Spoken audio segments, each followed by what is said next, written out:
Hello, this is RICKY, the Android guy. Today I'm going to be going over two of the best tablets out right now, and that is the Samsung Galaxy Tab 2 versus the new Toshiba Excite 10. Now, right off the bat, the Samsung is priced at $399 for 16 gig, whereas the Toshiba is priced at $449 for the 16 gig. In terms of backing, the Samsung has a real nice brush that is a type of plastic, but definitely feels very premium-like. Whereas the Toshiba uses an aluminum backing, so obviously definitely feels premium and has a really good grip to it on the back. In terms of cameras, you have a 3 megapixel on the back for the Samsung with no LED, whereas the Toshiba has a 5 megapixel with LED. Alright, now in terms of extras, at Samsung right at the top, you have the micro SD slot at the top, along with the IR blaster, which will allow you to have universal remote control. Where the Toshiba, on the other hand, you have a bunch of connections right here, and they are going to be the full SD slot, the micro USB, and the micro HDMI. So this is a full SD slot, one of the only tablets to actually have a full SD card slot. Definitely the only tablet of this year, as I pointed out on the unboxing.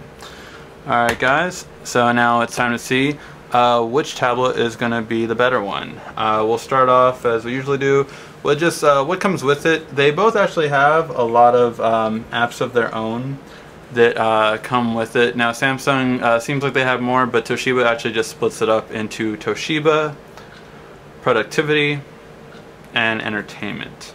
Now the main apps, they both have their own stores. I would say Samsung's are richer. Toshiba just seems to kind of they do have their own bookstore, they do have their own newsstand, but they don't have like specials or a lot of other things that work with it. Whereas Samsung, you know, on theirs, like Media Hub and Music Hub, you can use that on your Samsung Smart TV. So it goes over a little bit better with the built-in apps. In terms of productivity, just for instance, Samsung comes with Polaris Office. This one comes with Quick Office Lite, which means you cannot create a document, whereas on Polaris Office you can create a document. The really premium app that you get with Toshiba is LogMeIn, which is a remote access app that generally costs you $30. That comes free with the Toshiba Excite, so that's definitely their big advantage in terms of built-in software. In terms of processors, we have a dual-core processor over here with the Samsung, whereas we have a quad-core processor here with the Toshiba. So in terms of general navigation, the Toshiba will be the quicker one. And it is noticeably quicker, whereas on the Asus it had a slight advantage. The Asus Pad 300 review I recently did, the Toshiba is definitely a lot better off. But let's go check it out and see how which one wins in categories. Now we're going to go to browser first and see how they both pan out with their web browser. And it's just loading the web page. First we'll see which one loads first, and then we'll see which one actually is smoother. So this page has both been loaded on both tablets before, but it seems like the Samsung is finishing up right here. Well, Toshiba is now catching up pretty quickly, and we'll just see how they are when they finish. So I choose this website. Phonery is a great website to look at new phones, but definitely one thing about it that I like about it is that it has pictures, it has font, and it has a lot of flash. So it pretty much checks a lot of the extremes out for most browsers, comparing it and showing how good it ends up being. So the Toshiba looks like it already finished, whereas the Samsung just finished as well. Alright, so in terms of moving around navigation wise, let's just see.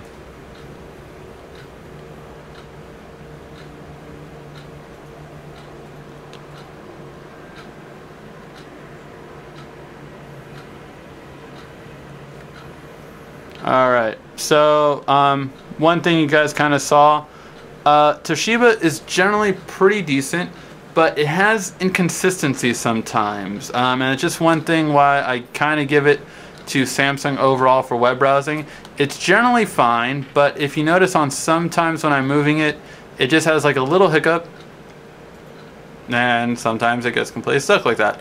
So it's not as consistent as Samsung will generally always be consistent in terms of web browsing. So in terms of web browsing, overall it will go to the Samsung. Now one thing I actually have to point out is one thing I like about the Toshiba, if you're actually looking at a website in portrait, you know, Android tablets are generally always designed to be in landscape. However, this Toshiba has a unique ratio, which is that it is a 16:10 ratio.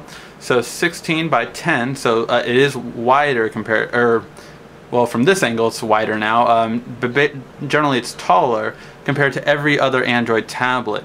So you get more in the shot, and it also is going to be clear, and you get more in the shot generally compared to other Android tablets. It's definitely a nicer experience, and it's really nicer to hold in portrait. So it's one thing, I believe all tablets should eventually be 16:10. So one thing I do give kudos to Toshiba for starting on that ratio already. 16:10 is also your native ratio for all of your movies. So generally it looks a lot better with 16:10 ratio. Alright, moving right on. Now in terms of music player, let's see how the music tests out. Now they both have stereo speakers, however Samsung is going to be on the front, whereas Toshiba will be on the bottom. So let's just test out both music players.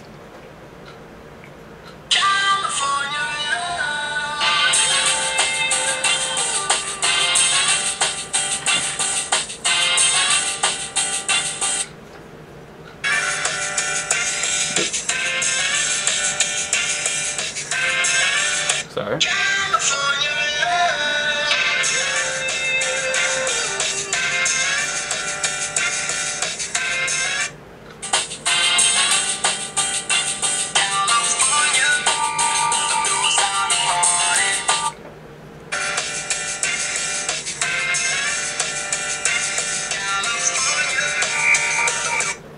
So it's kind of the age-old thing from the other tablets is definitely that the Samsung is just a lot clearer, and also in terms of loudness they're comparable. Definitely you get the Samsung front speakers generally sounding better compared to most other tablets, but really where it comes out with is just the clarity. It's a lot clearer compared to the Toshiba speakers. Now in terms of camera, let's go check out the camera on both these two. And now I was going into this really thinking that the Toshiba would have the better camera. However, overall I would give it to Samsung, just because definitely in here it's kind of arguable which one's going to be sharper in terms of the lettering. Now Toshiba has touch to focus, which and a bigger megapixel, so which generally would lead me to believe that it would be better. But if you see the background even on these images, you can kind of see that it's really blurry back here, where actually you can actually see really clear in the background with this one. As well as they're about, I would say this one's a little bit clear on the text, but overall that kind of made me think, well, which one's better? But in this picture you can easily tell that the Samsung takes it with color reproduction. Toshiba just overexposes it, the camera really badly, and it looked really poor. I can only imagine that it'll be worse with LED and low light, so that's just definitely going to take away from the camera. Whereas the Samsung has no LED, you can actually see the picture in dark areas with the Toshiba. But just because of that, I would have to take it away from Toshiba, just because of the color reproduction is a lot better on the Samsung, and clarity is arguable between the two. Now let's go right to videos.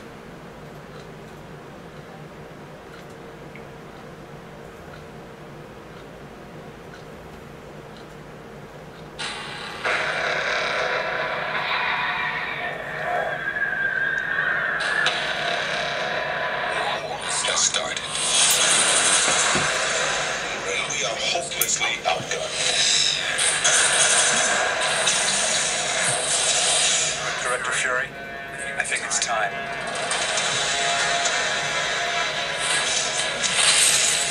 Where's the mission, sir?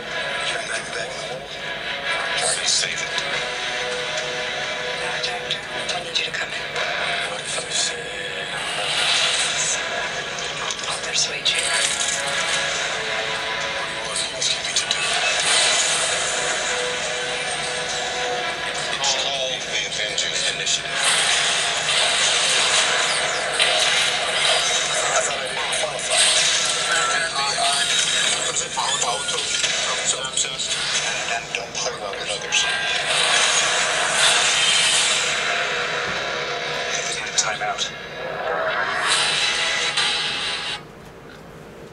Alright guys, so I have to admit, it's actually kind of hard to tell between the two.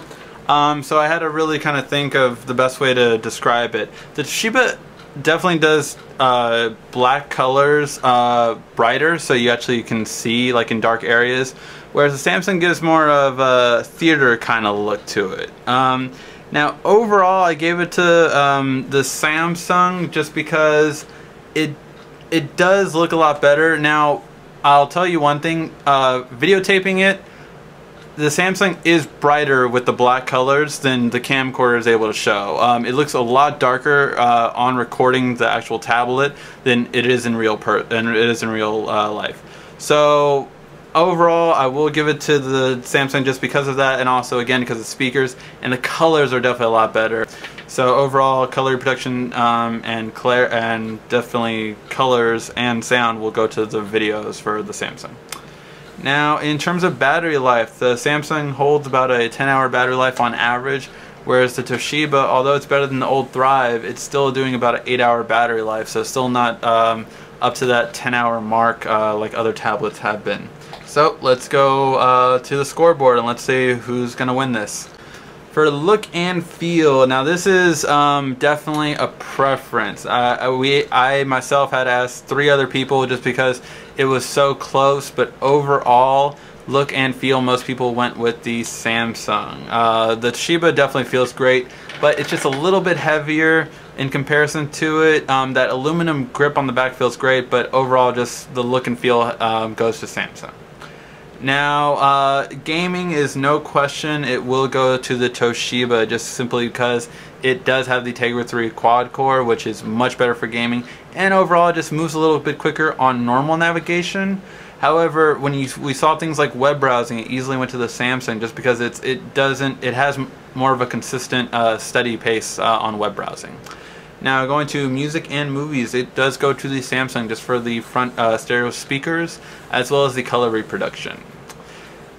Camera, again, very close on this one. I mean, they're nothing to be wowed about in terms of cameras for a tablet, but it would go to Samsung just because the color reproduction was a lot better, and also the touch to focus that the Toshiba has doesn't touch to focus that well. I tried to take a picture several times with the Toshiba, whereas in the Samsung I took it once, and the touch to focus just didn't make it that much better. It had it and then it lost it every time.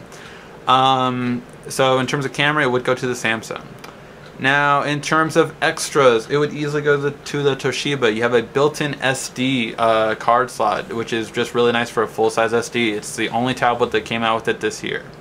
As well as you have a micro HDMI and a micro USB port, so it's going to win in terms of extras. In terms of price, it will go to Samsung, just simply because it is a $399 versus a $449 tablet. Toshiba, you guys have to lower your price. It is not going to sell at $449. It would sell at $399, and it would be a great contender at that price point. So, overall, the winner does go to the Samsung Galaxy Tab 2 10.1. This tablet really has kind of tested the bar against a lot of the quad cores out there. Just because it has really nice features. Now, it is not a gaming computer, gaming tablet computer by any means. Definitely I would recommend going for any of the Tegra 3s out there for that purpose. But other than that, I mean, battery life, it's beaten almost everyone. Web browsing, it's definitely more consistent.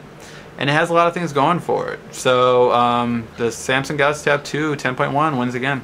Alright guys, if you have any other questions about the comparison or anything you guys want to see, definitely feel free to ask. This has been RICKY, the Android.